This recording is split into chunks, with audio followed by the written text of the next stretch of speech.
Hello, good morning everyone. आप सभी का स्वागत है मेरे यूट्यूब चैनल हेल्थ की पाठशाला में। मेरा नाम वंदना है और मैं लोगों को सेहत के प्रति गाइड करती हूँ, समझाने का प्रयास करती हूँ कि उनके लिए खाना कितना ज़रूरी है। और बढ़िया सा न्यूट्रिशन जब हमारी लाइफ में आता है तो बहुत सारी खुशियाँ लाता है साथ में। और हम इस बीमारी के युग में अगर अपने आप को सेहतमंद कर लेते हैं तो बहुत बड़ी बात है। अब आ जाते हैं आज के टॉपिक पर। तो आज का टॉपिक है कि जब हम खुद से एक्सरसाइज कर रहे होते हैं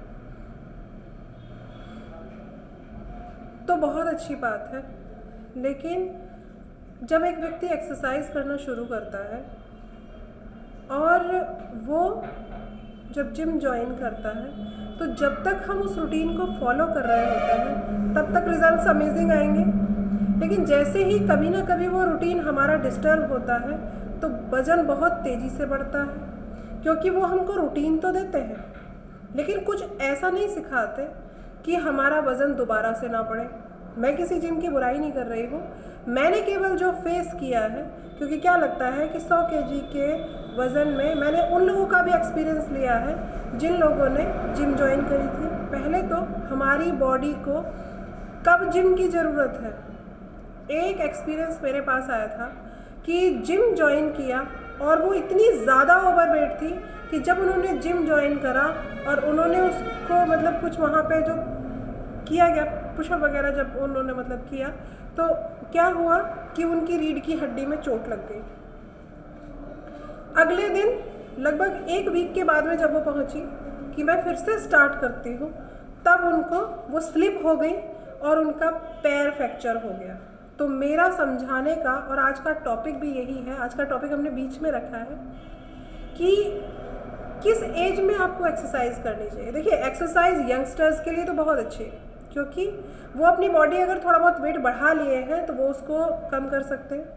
लेकिन जो व्यक्ति 50-40 क्रॉस कर चुके हैं वो अपना वेट लॉस करके मेडिसिन फ्री लाइफ कैसे जी सकते हैं। ये वही न्यूट्रिशन का रास्ता है जहाँ से हम ऐसे लोगों को भी सेहत दे सकते हैं। यंगस्टर्स तो वैसे ही बहुत अच्छे हैं, वो तो बहुत सारा उपाय करके भी अपने आप को सेहतमंद कर सकते हैं।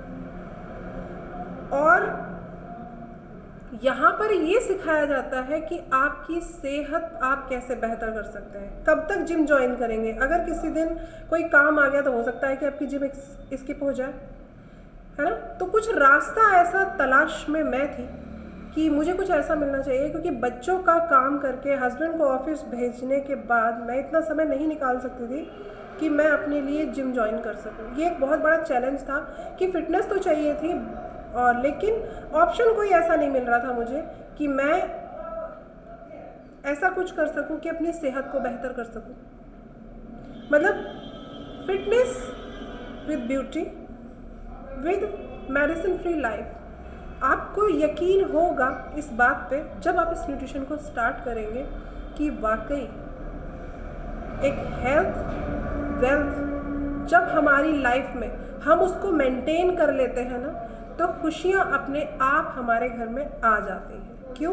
क्योंकि देखिए, परिवार का एक सदस्य भी अगर परेशान है तो आप उसको सुखी परिवार नहीं कह सकते, है ना।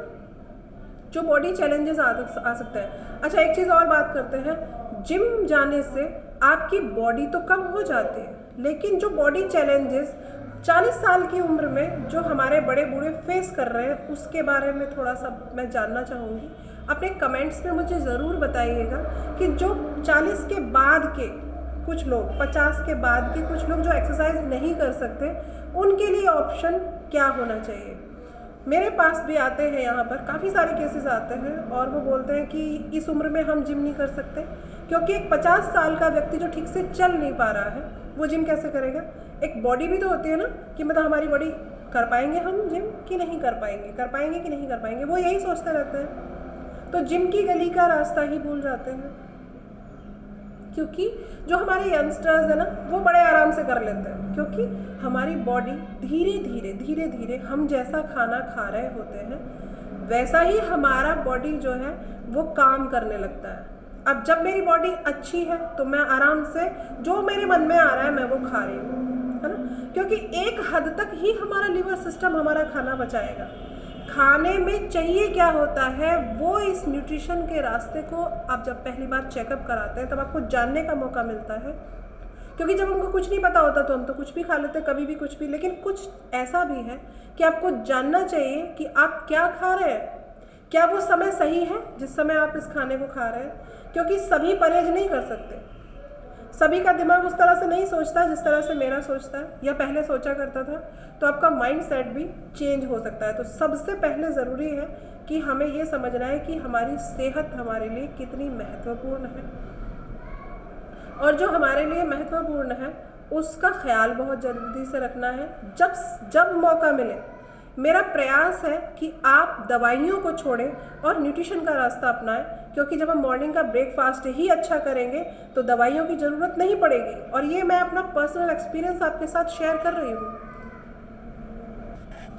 और पर्सनल एक्सपीरियंस आपके साथ में शेयर करने का मेरा प्रयास केवल इतना ही है कि 100 kg वेट में जब मैं परेशान थी, मैं नहीं चाहती हूँ कि कोई बीमारियों से जूझे। मेरी कुछ वीडियोज़ हैं जिस पर मैंने ये बताने का प्रयास करा है कि हमारे 100 kg वज़न में हमारा माइंडसेट कैसा होता है, और जब हम अपनी एक्चुअल एज में आ जाते हैं तो हमारा कॉन्फिडेंस कैसा होता है। बहुत अंतर है दोनों में। तो ये छोटी सी इन्फॉर्मेशन थी हमारी सेहत के लिए कि जिम में जाने से हम एक व्यक्ति को सही कर सकते हैं, लेकिन न्यूट्रिशन का रास्ता अपनाने से हम हस्बैंड वाइफ भी अच्छे हुए, साथ में हमारे तीनों बच्चे अच्छे हुए। आज पूरा परिवार मेडिसिन फ्री है, डॉक्टरी विजिट ना के बराबर है। ये प्रयास था कि मेरे हस्बैंड अगर इस न्यूट्रिशन को नहीं लेते और अगर उन्हें ये न्यूट्रिशन नहीं मिलता तो शायद मैं मेडिसिन फ्री कभी नहीं हो पाती। ये छोटा सा प्रयास है। अगर मुझे ये न्यूट्रिशन ऐसे अमेजिंग रिजल्ट दे सकता है केवल सुबह का नाश्ता बदलने से, तो डेफिनेटली आपको भी मिल सकता है। अगर ये वीडियो आपको अच्छी लगी हो तो इसे लाइक करिए, शेयर करिए, कमेंट्स करके बताइए मैं कितनी सही हूँ, और प्रयास करिए इसे शेयर करके कि बहुत सारी फैमिलीज़ इससे अच्छी हों। सो बाय बाय एवरीवन। मैं मिलती हूँ आपसे नेक्स्ट वीडियो में नेक्स्ट टॉपिक पर।